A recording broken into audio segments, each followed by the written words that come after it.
Magandang umaga po. Narito na po ang magiging lagay ng panahon ngayong umaga ng Miyerkules, January 28, 2026.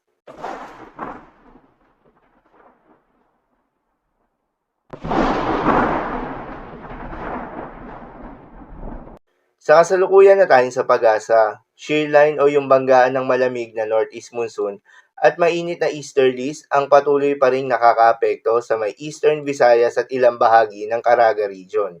Dahil dito ay asahan yung maulap na kalangitan na may kalat-kalat ng mga pagulan at isolated thunderstorms.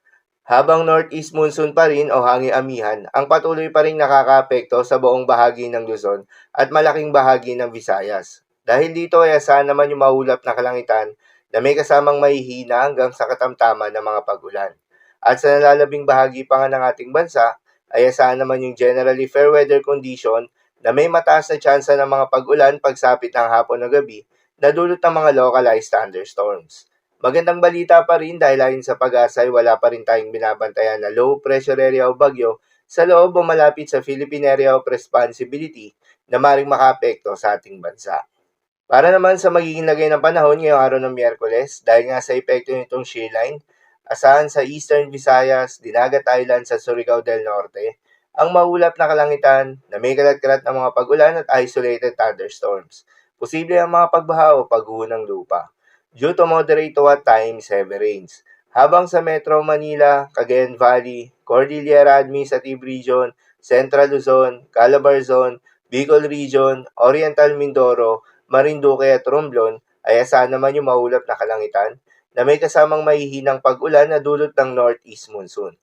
Habang sa nalalabing bahagi pa ng Luzon at nalalabing bahagi pa ng Visayas ay asahan naman yung bahagyang maulap hanggang sa maulap na kalangitan na may kalat-kalat na mga mahihinang pag-ulan na dulot pa rin ng northeast monsoon.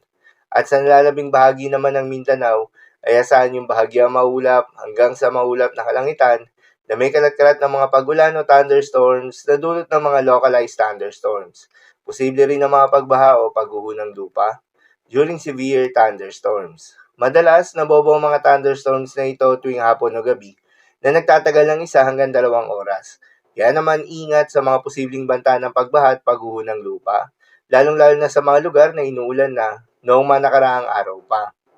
Para naman sa magiging lagay ng mga dagat baybayin, ayon sa pag-asa ay wala pa rin tayong nakataas na gale warning sa anumang seaboards ng ating bansa.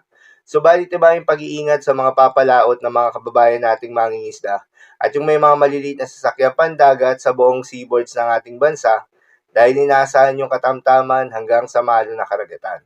So yun lang po para sa lagay ng panahon ngayong araw ng Miyerkules. Keep safe everyone.